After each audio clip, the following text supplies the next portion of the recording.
राजकारणात जितकी मेहनत महत्त्वाची तितकंच तुमचं नशीब सुद्धा।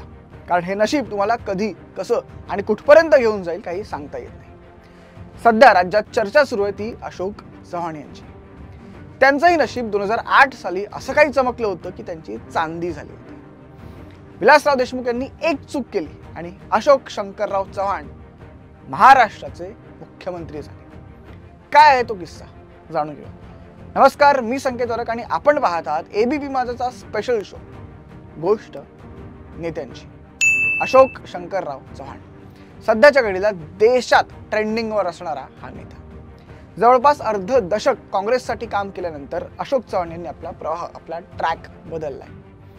काँग्रेसचा हात सोडत त्याच हाती आता अशोक चव्हाण यांनी कमळाचं फूल पकडलंय आणि भाजपवासी झालेत। अशोकरावांचा गाजलेला काळ म्हणजे मुख्यमंत्री पदाचा। ते फक्त 2 वर्ष मुख्यमंत्री होते, पण आदर्श घोटाळ्यामुळे देशभरात राडा करून गेले। पण चव्हाणांना मुख्यमंत्री पद मिळालं ते नशिबाने।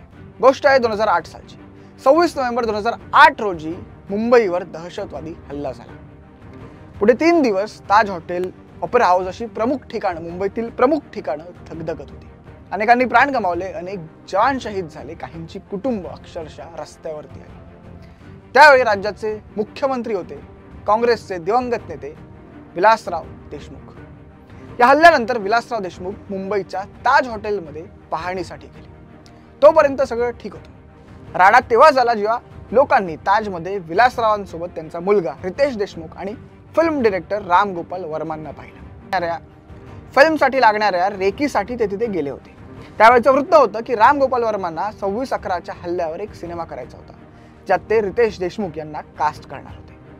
या 15 ते 20 मिनिटांच्या एका घटनेनंतर काँग्रेस सरकारला विरोधकांनी अक्षरशः घेरून टाकलं, टीकांचा भडीमार केला।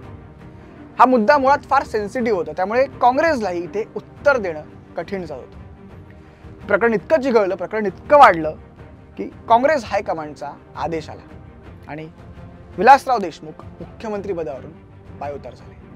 विलासराव देशमुख यांनी राजीनामा दिला। आता हा मॅटर थंड झाला, पण दुसरा मुद्दा होताच, पुढचा मुख्यमंत्री कोण।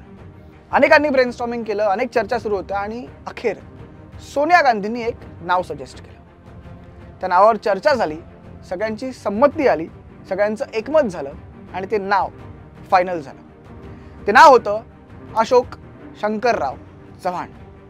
8 डिसेंबर 2008 रोजी अशोक चव्हाण यांनी मुख्यमंत्री पदाची शपथ घेतली। पुढे 2009च्या विधानसभा निवडणुकांमध्ये राज्यात काँग्रेसचं सरकार आलं आणि तेव्हाही अशोक चव्हाणच मुख्यमंत्री राहिले। असो, पण खरं तर अशोक चव्हाण पहिल्यांदा मुख्यमंत्री झाले यात त्यांच्या नशिबाचा खूप मोठा वाटा होता। कारण विलासराव देशमुखांनी जर राम गोपाल वर्मांना ताज हॉटेलमध्ये रेकीसाठी नेलंच नसतं तर कदाचित हा पुढचा कार्यक्रम झालाही नसता। पण ठीक आहे, विलासरावांच्या त्या एका चुकीमुळे अशोकरावांच्या पदरात मुख्यमंत्रीपद पडलं। एबीपी माझा, उघडा डोळे बघा नीट।